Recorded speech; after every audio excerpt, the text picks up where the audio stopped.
What's up? How you doing? Here we are, evening time. Time for some tea. Red Rose. This is another exceptional brand. Great flavor in this tea. So, brand new. Get the water going here.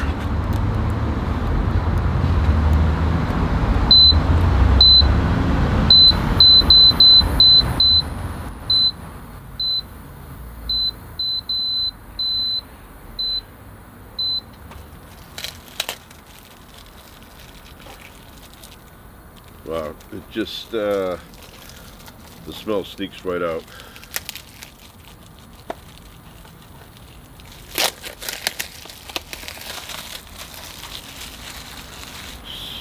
Specially blended red rose tea, fine tea since 1890. Original full flavored black tea, 40 bags. Delicious. Oh man, that smells so good.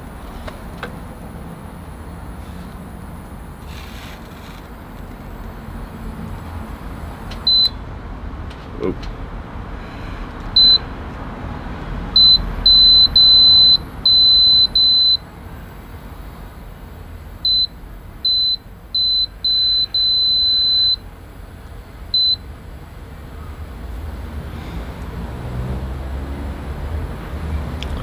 All right, so I'm also a big fan of this tea, just like Lipton. That smells delicious.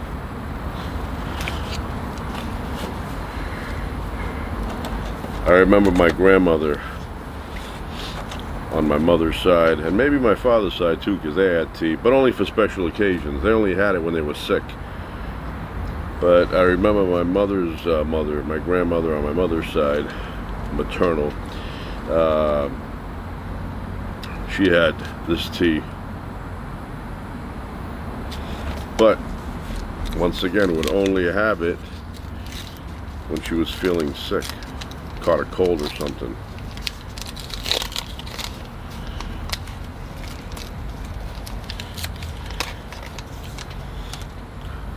Got my cup here.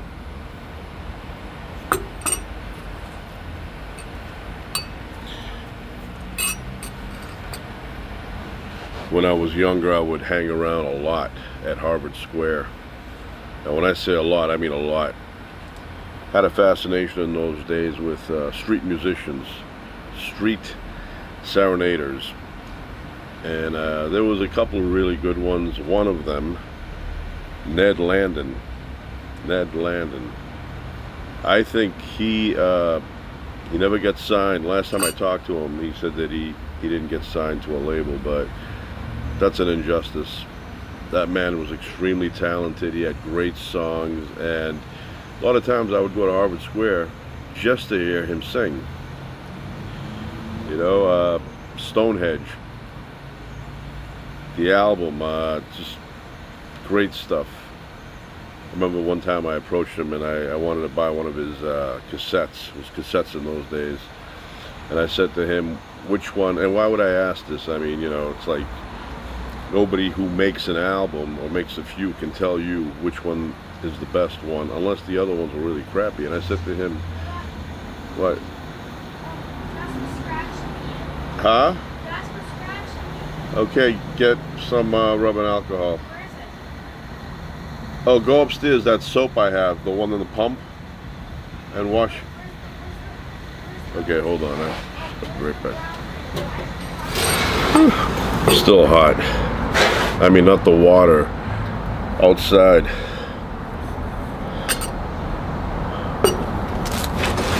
All right, well, anyway, I was talking about Ned Landin.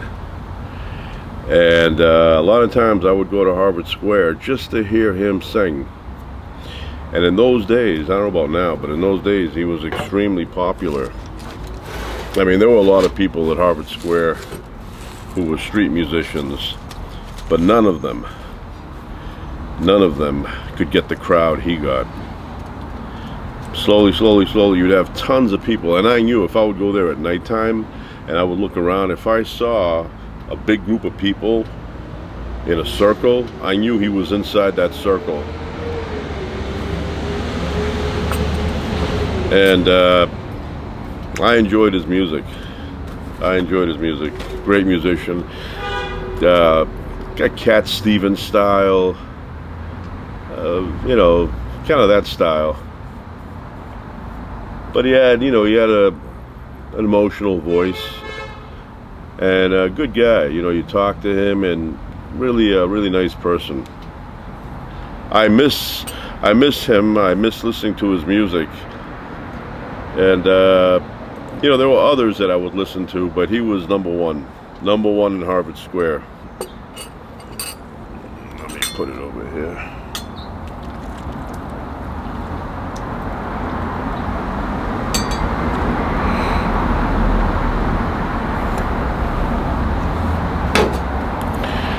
Let it seep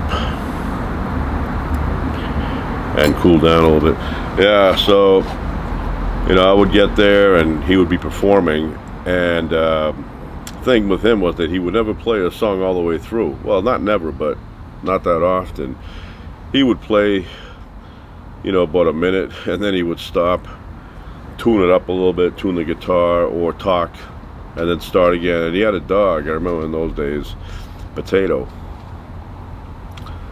He was always with that dog. So I would go and I would listen to him. So then he vanished. I don't know what happened. He went somewhere else, and I didn't see him. So many years passed, and I was Christmas shopping, and I used to do it the 24th of December. Every year I would say, this year I'm gonna do Christmas shopping early. You know, like the first week of December, right after Thanksgiving or something. And every year, same thing would happen. 24th of December, I would be out there running around like a nut trying to find something. And I never had an idea, because in my family, nobody would mention anything over the year's time, what they wanted, or so we didn't know what to get them. And then the older they got, it was more difficult. So that particular time, I decided I was just going to get up early, go to Harvard Square, and see if I could find anything in Harvard Square. I walked around all day. I would go in the stores, look around. I had my, you know, my schedule of stores that I would go to, the ones I knew. Went to the Coop, Harvard, MIT that. Anyway, I went in there, found nothing, and then it started to get dark. And one by one, the stores were closing. And it was chilly out too. Chilly night. And now, I had done everybody except for my mother. So my father was easy. My father was a tool guy. Buy him a tool, you know, it was easy. My mother, she didn't like anything, so you know, it was always hard. So anyway, I'm walking around and I saw one store was open and it had a bunch of people in it, and they were late shoppers like me. So I went in there and it was a kitchen store. They had kitchen things like aprons, you know, cookware, stuff like that. So I said, this is like my mother's style. So I grabbed a few things in there and I was so happy that it was all done. So here I am, I'm walking around Harvard Square at nighttime on the backside with a bunch of bags. And I look over in the distance and there's somebody there in one of the store openings. The store was closed, but they were right there in the back of Harvard Square. And the closer I got, the more I realized that Ned Landin was there, Flathead.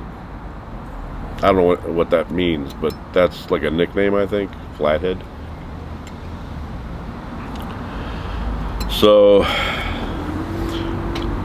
I went over there and there were a couple other people that were talking to him, and then I was very excited to see him, so I started talking to him, and I said, you know, where'd you go all this time? And he said he traveled around playing in different cities and stuff like that. And we talked for about 10-15 minutes, and then I left. He went on his way, and I didn't see him for quite a few more years after that. Maybe about a decade had passed. So I'm in Santa Monica one night, with my wife, and we were over at the promenade, and I walked by a street musician. It sounded very familiar to me, and I did a double take, and it was him, Ned Landin. So I talked to him, and I said to him, I used to see you at Harvard Square a lot, and he remembered all those times because it was his life. But out of all the people that I've seen throughout the years, his music and his performance I've enjoyed the most. I actually wrote a song many, many years ago, like back in the 90s. I wrote a song based on him. So yeah, he got robbed. He should have been on Columbia Records. And a really nice guy.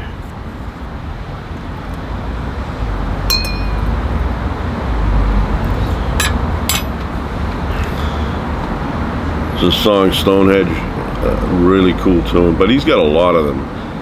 I mean, I would just sit there and just pass my time, and a lot of times he would perform in front of the Harvard the Harvard University bookstore, and I'd see him there, and then I'd go in the bookstore if it was in the daytime, and I'd buy some, books and stuff. But a few times I would see him coming from Mass Ave.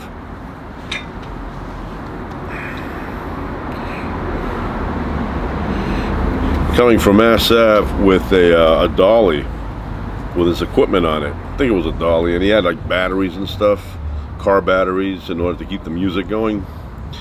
There was no plug there, plug your stuff in.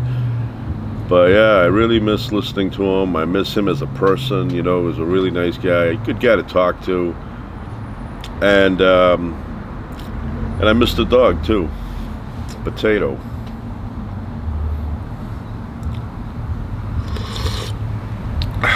I like people like that. Artists, singers, musicians, anything like that I appreciate. I appreciate the time, the creativity that's put into it, and his material spoke to me. I go to Harvard Square. I go to Santa Monica Pier, in that area, Promenade. I don't see him anymore. I don't know what happened. He's somewhere. So this tea is awesome. I highly recommend it. Red Rose.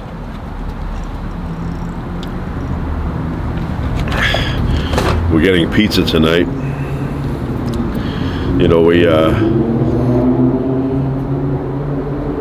Mama's boy going home. Anyway, we're having pizza. We went to order from another place, our usual, and they're closed.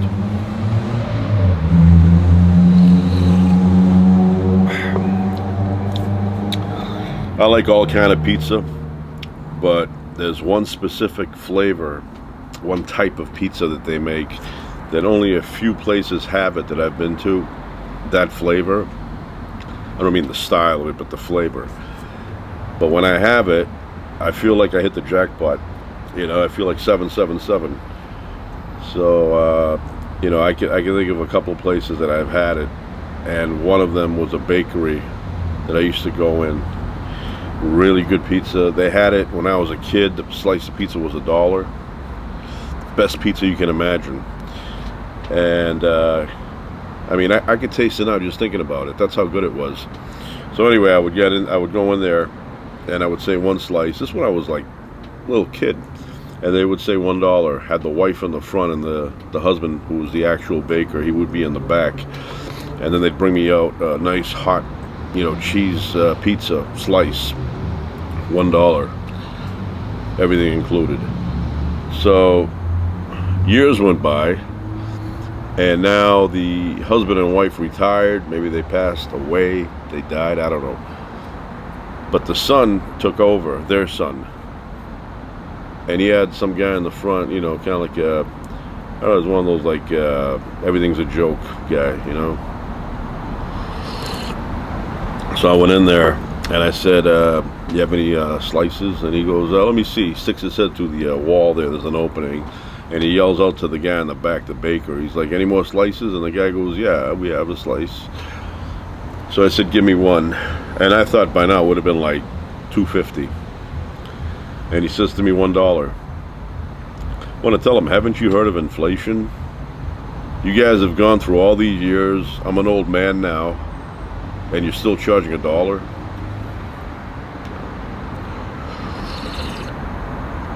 But they made the best pizza, and when I say that, I am not exaggerating. The best pizza. If you know anything about pizza, obviously all these things are subjective. What music you like, what artwork you like, what kind of food tastes good, that's all subjective. I understand that. So for me, for my taste buds, that was the best. One time I skipped school, high school, took a day off. Said I had enough, I'm gonna take a day off. And I went downtown. I remember I went to the library. Kind of ironic, I'm skipping school and I'm going to the library to read. So I went to the library, I picked my own table there. I sat down, I got a bunch of books that I was interested in, started going through them. And then kind of looking around, looking at the people in there, you know, just imagining what's going on with them, what's their daily life like, why are they there at that time. So I look up and I notice there's a kid up there about my age, and I look closer and he's from my class. Not really you know, we weren't friends or anything, but I knew he was in my class. So he noticed me, I noticed him. We kind of like, you know, came closer, and I said, what are you doing? He goes, oh, I'm skipping school. I go, oh, all right, me too. So we hung around that day. The one and only day out of all those years in high school that I actually spoke to him and hung around with him, just that one day. So we got a little hungry, and we went to Uno's Pizza. I'd never been to an Uno's before. Didn't know what it was. Deep pan pizza, Chicago style. So we went all the way in the back and we ordered, you know, the individual thing, and I liked it. It was pretty good. So after that day, we went back to being strangers again to each other. We didn't click.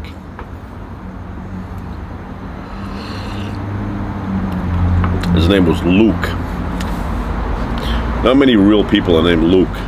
You got Luke Skywalker, which I can't stand that movie. Star Wars, not a big fan of that at all. Can't get into it. Luke Skywalker, and then you have that Luke Perry guy from, oh, I think he died, didn't he? I don't think he's Luke Perry. I'm not sure. I don't want to spread rumors.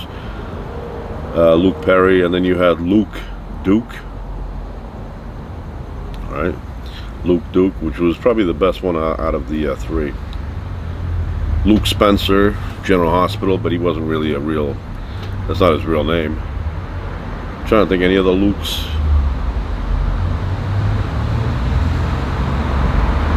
I don't know any other Lukes. Luke. Yeah, I don't know. And I'll tell you this, my favorite name for an airport, Logan. I think Logan is a cool name. Just, you know, it just hits me the right way. Logan. It's a good name. Logan. Maybe it has to do with the fact that when I was a kid, there was a show called Logan's Run, or Runs. I think it was Run. Run sounds funny. And I used to watch that. Logan's Runs. Logan's Run.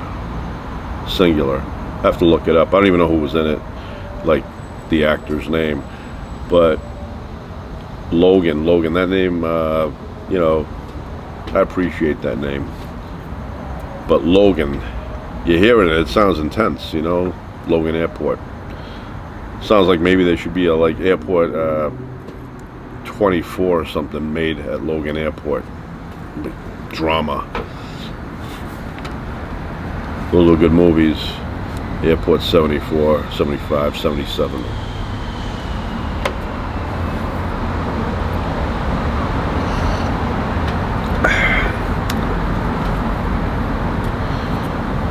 So, yeah, and speaking of Logan's Run, there was another run thing that I used to watch, and maybe that's why I like German Shepherds so much. It was called Run, Joe, Run.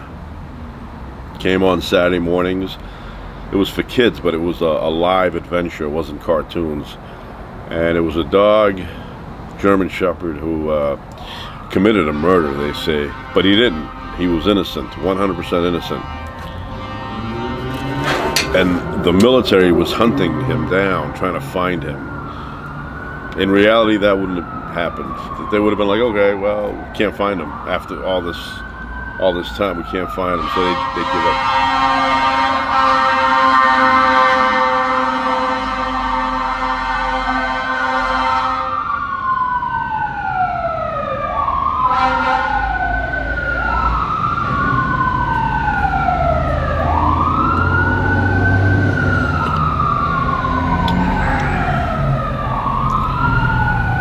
Emergency.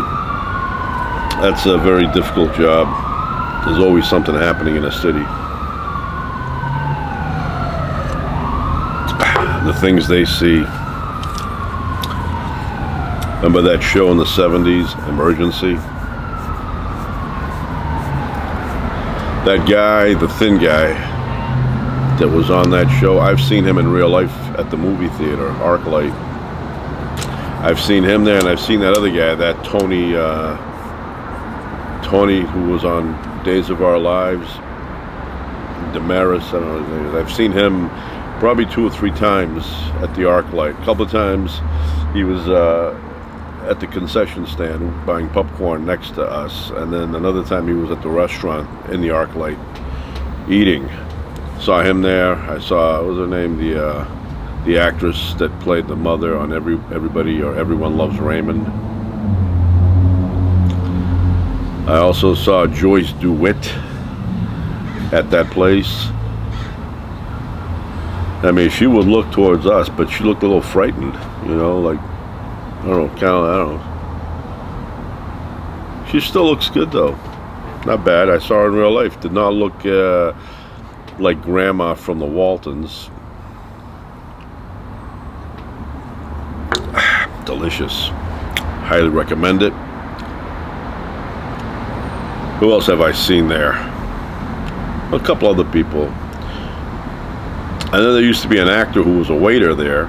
He's still an actor. His name was Scott. I'm not going to mention his last name if he doesn't know, because he's on YouTube. But we see him all the time. Nice guy. Anyway, or as anywho. Anyway, that's it. We're gonna eat some nice pizza from an Italian pizza shop, and watch something on television. I don't know what. I'm trying to think what's on. You know, in the old days, Tuesday nights. You know what that was? Happy Days. Happy Days was Tuesday night. You had Happy Days at 8 to 8:30. It was only a half-hour show. Should have been an hour show. Can't do much in a half hour. And then after that was Laverne and Shirley. The Fonz. Henry Winkler. I've met him, you know, a couple of times. I've met him, and one time I saw him laughing his ass off. Nice guy. I approached him, and I don't know what he thought. He started backing up a little bit, you know. I said, I'm not here to harm you. I come in peace. Just want to ask you a question. And I asked him if he knew somebody that I knew that knew him from Emerson College. And when he heard what I wanted to ask him, then he calmed down. But he looked uptight for a second, like he was going to give me a Fonzie move. So I told him, and he goes, "What's his name again?" And I mentioned it, and he goes, "Oh," he goes, "I'm sorry. I just don't remember." He goes, "I'm sure it's true, but I just don't remember." I go, "All right, don't worry about it." And I've said it in another video, but what I should have said to him is that this person that I'm speaking of, you guys did fencing together. I think that's what it's called, with the sword thing, or whatever that thing is. You know, you put that screen mask on and you dress up like you're ready to go on a blue screen or a green screen. If I told him that, maybe it would have clicked a memory, and he would have been like, "Oh yes." Now I may see him again, but you know, now enough time has passed in between the last time I saw him where he won't think I'm a crazy stalker. You know, he might not even remember the time I saw him at that restaurant outside. He was on his phone, he put the phone away, and then I approached him. I waited until he got off the phone. I didn't want to go, you know, "Hey, I want to ask you a question." He's talking to somebody, you know, mom, or whoever. I don't think his mother's still alive, but, you know, somebody. So I waited and waited, and then, you know, I saw he put the phone away, and then I went and I jumped in front of him. I saw him there, and then I saw him at another restaurant. I went to see some fish in the front there where they have them on display. Really nice restaurant. And he was laughing. He had his hands up here, and his head was tilted back, and his mouth was open like really wide, and he was laughing. And I go, "Somebody made the fawns laugh."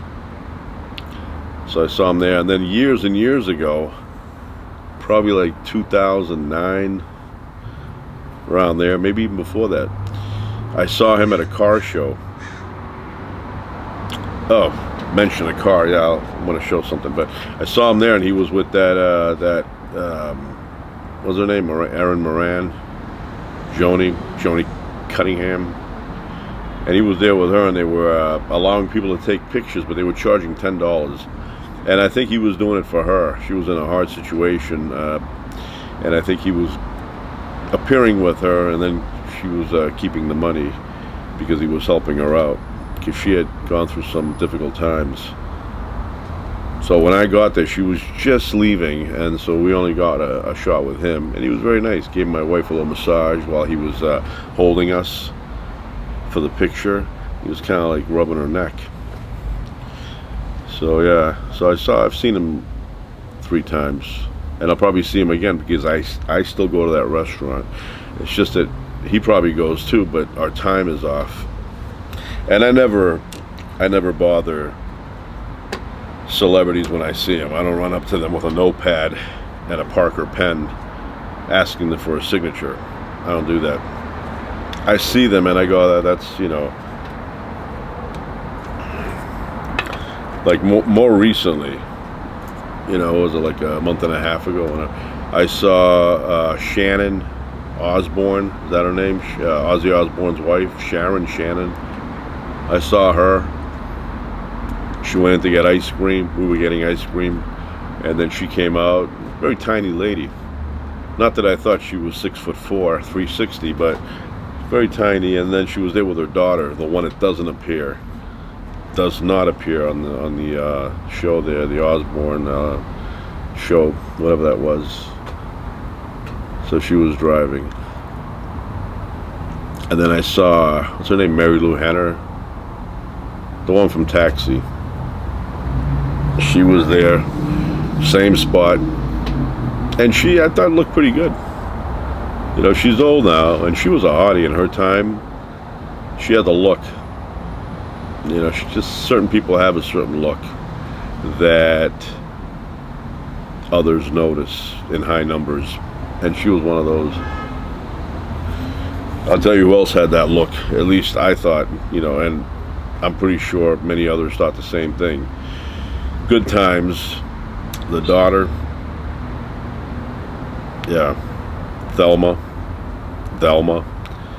she was a hottie, very attractive, and Bernadette, is that her name, Bernadette?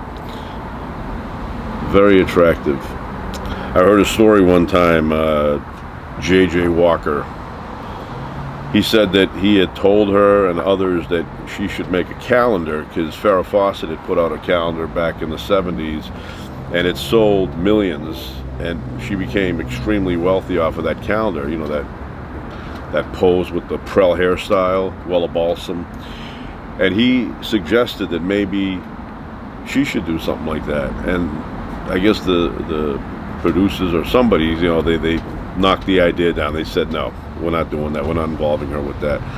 But I think that calendar would have sold. I would have bought 2 at least, maybe more. I really found her very very attractive, and still to this day, if you see her, she's still attractive.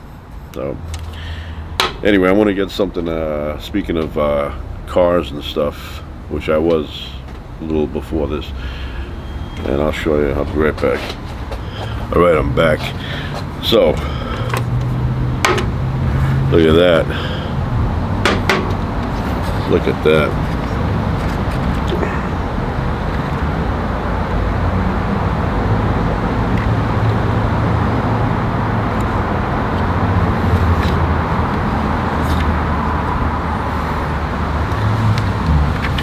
Good looking car.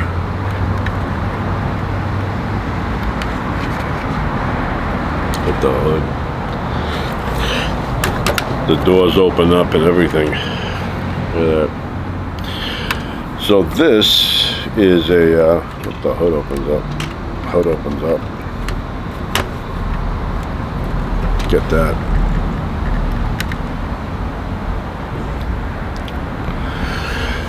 This is a 1971 Camaro. I can't tell you how much I love muscle cars. You know, I mean, I love the new cars too, but these were the kind of cars when I was a kid we would look at and fantasize about owning later on in life. You know, and they had power. 1971 Camaro, and then the awesome Trans Am came out, the one from the Smokey and the Bandit movies with Burt Reynolds. He made that car famous, brought it back from the dead, had the wings, had the eagle on the hood. Beautiful car. I mean, I would love to sit in one of those. I'd love to own one of those. Trans Am from Smokey and the Bandit. Awesome car. Hard to believe that Pontiac doesn't exist anymore in the year 2023. And, you know, I mean, the Pontiac Trans Am was never quite the same once that model went out. But just an awesome car. Look at that.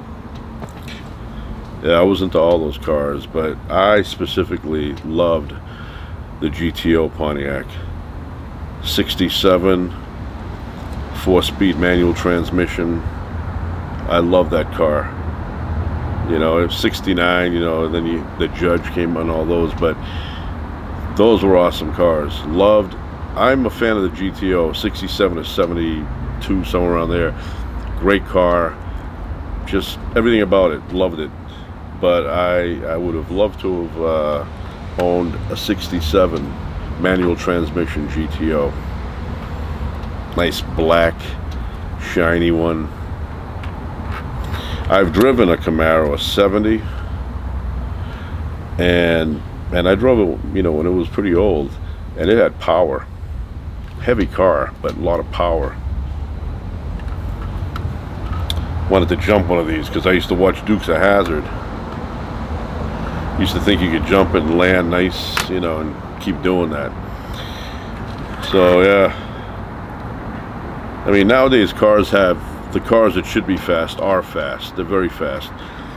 But they're missing the shape. Look at these curves on this car.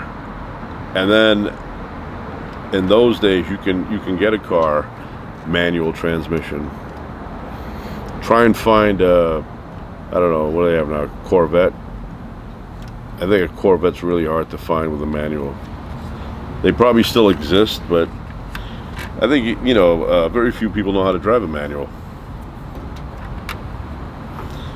But yeah, I would love to have one of these refurbished, or a GTO 67, just totally done up, everything brand new.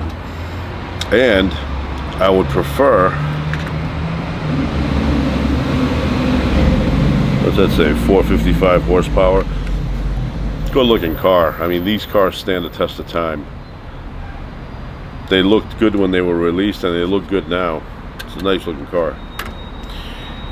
But I would prefer that the steering be updated on these cars, because you know, I remember my grandfather, he owned a 66 Cutlass Oldsmobile. A lot of traffic up. And he let me drive it a lot of times, but you'd have to get used to it. A couple of things that were weird.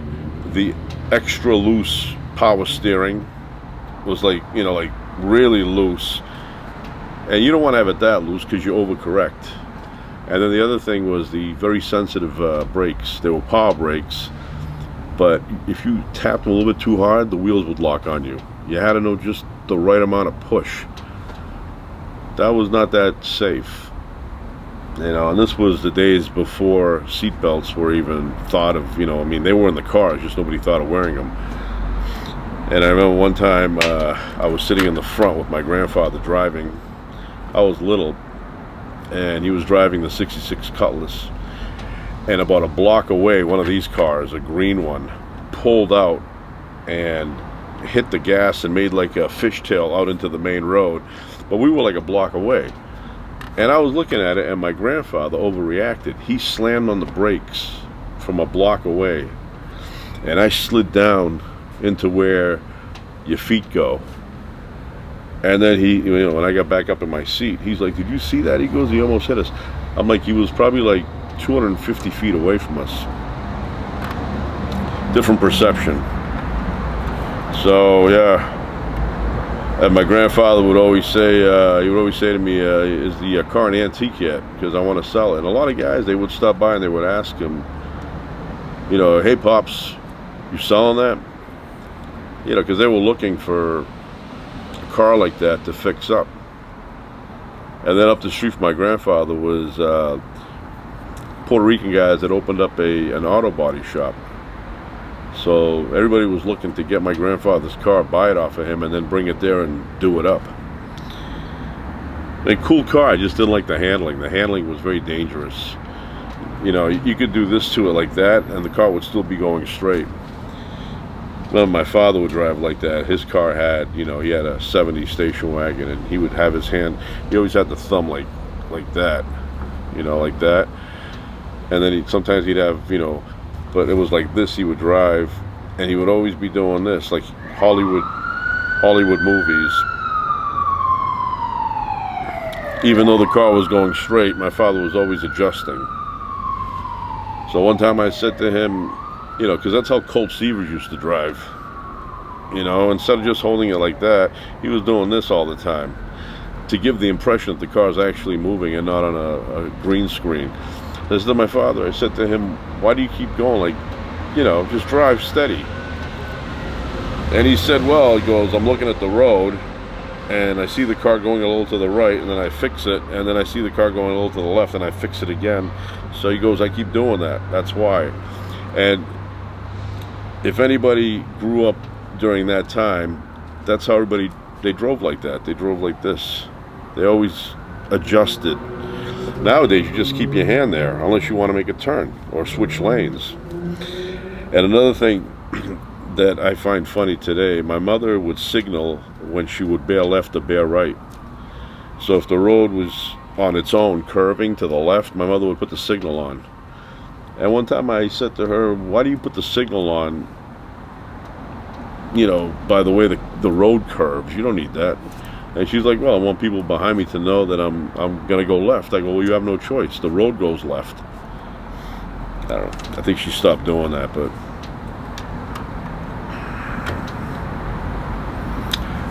so that's it. Bern Nadette Stanis, I think.